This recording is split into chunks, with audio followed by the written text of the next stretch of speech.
Olá, meus irmãos, graça e paz seja convosco. Olha só, a lição de hoje, ouvindo um sussurro acima de um grito. Você nota que aqui existem duas formas de transmitir som, ou de transmitir uma comunicação. Um sussurro acima de um grito. E o que é que quer dizer isso? O que a gente encontra nessa história? Esse grito acima de um sussurro. Observe que um grito ele tem a tonalidade de transmitir algo com mais volume, mas o sussurro é algo que é mais brando, mais silencioso. Mas o que é que nos chama a atenção?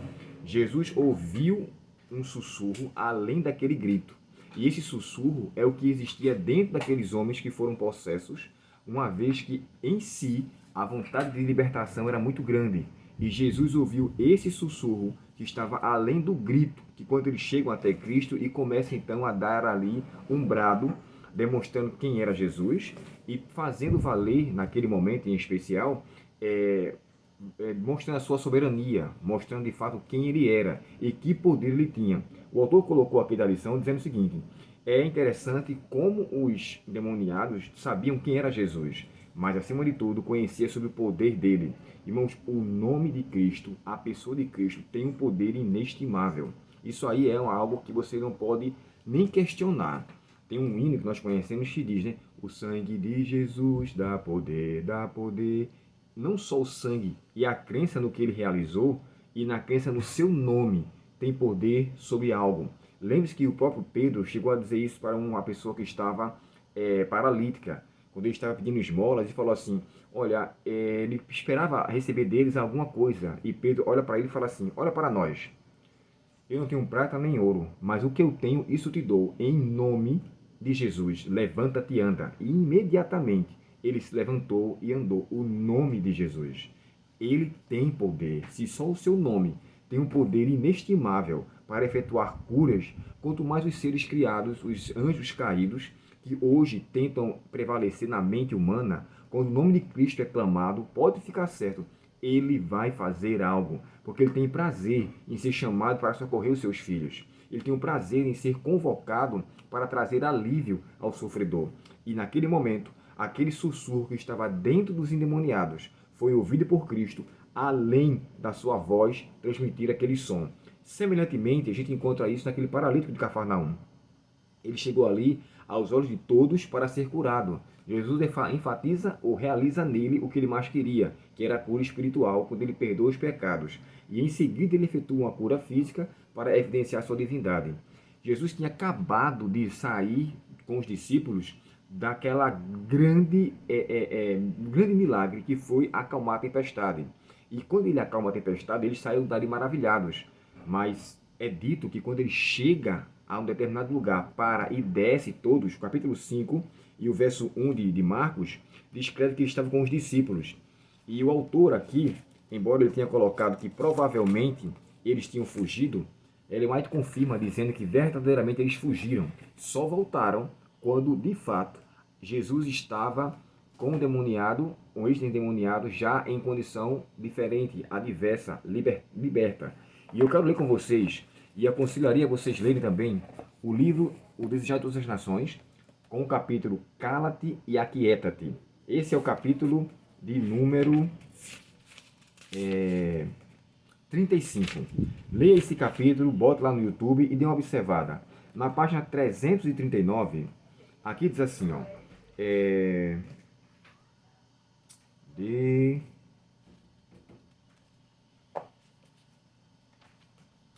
página 337.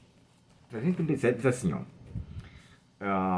assim que pisaram na terra, deparou-se-lhes uma cena ainda mais terrível que a fúria da tempestade. Aqui embaixo diz assim: esses endemoniados tinham a carne despedaçada, dilacerada e sangrando. Os discípulos e seus companheiros fugiram aterrorizados.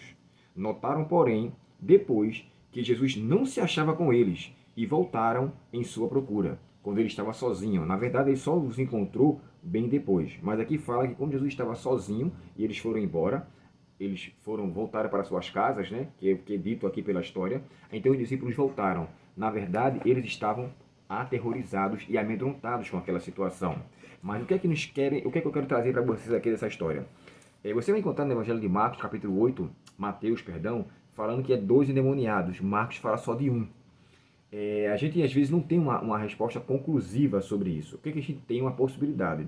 É provável que quando Marcos ouve a mensagem que Pedro dita para ele tenha enfatizado um endemoniado, uma vez que aquele chamou mais atenção. Talvez seja esse que demonstrava mais violência. A mesma coisa se encontra também no Evangelho de Mateus, quando ele fala de 2 cegos e Marcos fala de um.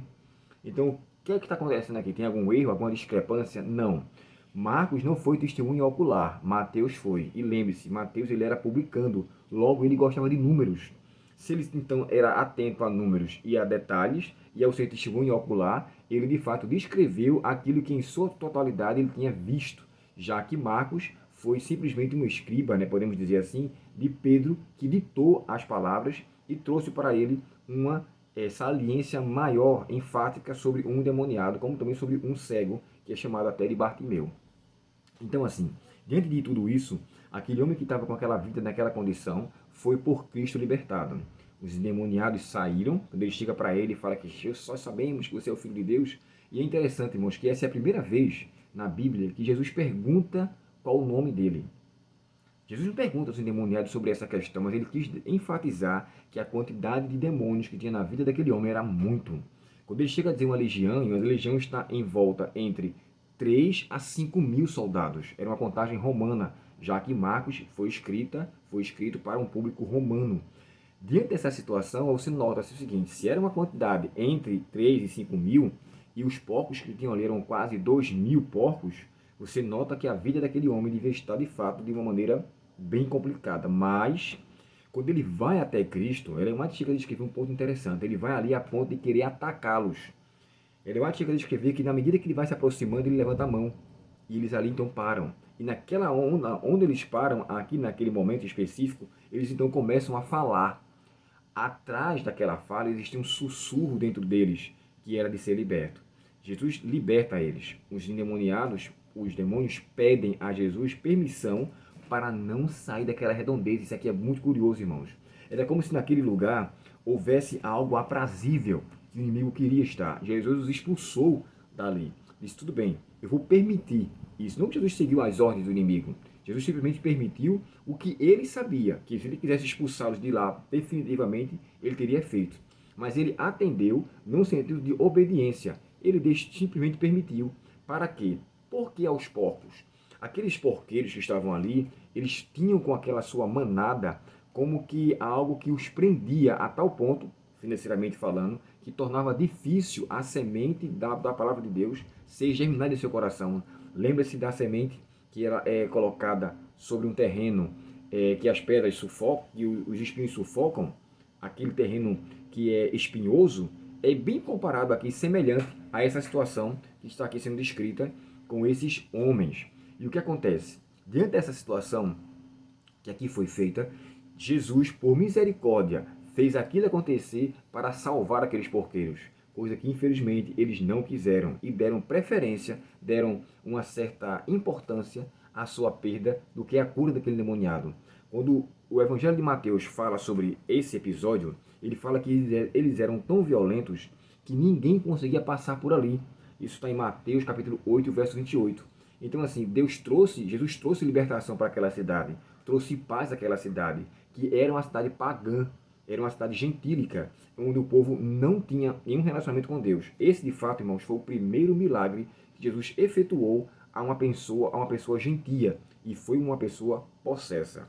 Nesse primeiro milagre, ele quis, na verdade, trazer luz a todo aquele povo. É descrito no comentário bíblico que a própria Ellen White chega a descrever que Jesus depois volta àquela cidade e encontra muitos ali, de fato, convertidos ao testemunho daqueles 2 endemoniados. Por quê?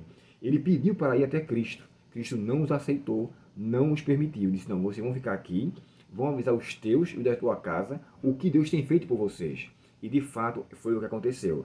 Jesus realizou nele uma grande obra e aqueles homens foram, de fato, libertos. Os outros, infelizmente, ficaram aprisionados, mais preocupados com a perda dos seus animais do que com a libertação que trazia medo e terror para aquela população. Aí vem aquela questão: estamos nós dispostos a louvar a Deus e dar-lhe a importância acima dos bens terrenos? Estamos de fato colocando em uma condição onde o meu coração deve estar voltado mais para os tesouros celestes do que os tesouros terrestres? Aqueles homens, irmãos, infelizmente, deram mais importância a esse tipo de situação. E, lamentavelmente, a Bíblia, embora não se descreva mais sobre eles, isso faz valer que a sua condição, nesse aspecto, era de fato muito, mas muito terrena. E Satanás incutiu, ou melhor dizendo, colocou em sua mente, em seu coração, que a perda dos porcos era tão importante, mas muito mais importante do que a libertação que Cristo tirou daqueles dois endemoniados ali. Jesus sempre escuta um sussurro além da nossa fala, e que Ele sempre escuta em nosso coração de acordo com a nossa necessidade de estarmos com mais intimidade com Deus. É assim que nós devemos crescer e crescer para o glória do seu nome. Que Deus, portanto, nos abençoe. O vídeo ficou bem extenso hoje, eu precisei dar alguns detalhes, mas eu espero que tenha sido útil para você. Deus tenha muita a lhe abençoar, a nos abençoar, conceda-nos um dia de paz e nos auxilie para sermos verdadeiros seguidores dele, à luz da vontade divina e deixando de lado as vontades terrenas. Oremos ao Senhor nesse momento. Querido Pai Celestial, te agradecemos, Senhor, pela tua força e pela tua atuação. Obrigado por sabermos que temos o Senhor conosco e pedimos que o Senhor nos abençoe e nos direcione a vida, Pai. Perdoa nossos pecados. Obrigado pela certeza da libertação em Cristo Jesus. Te pedimos essas bênçãos agradecidos no seu nome. Amém. Que Cristo Jesus lhe abençoe, lhe conceda a paz neste dia e até o próximo estudo, se Deus quiser. Até logo.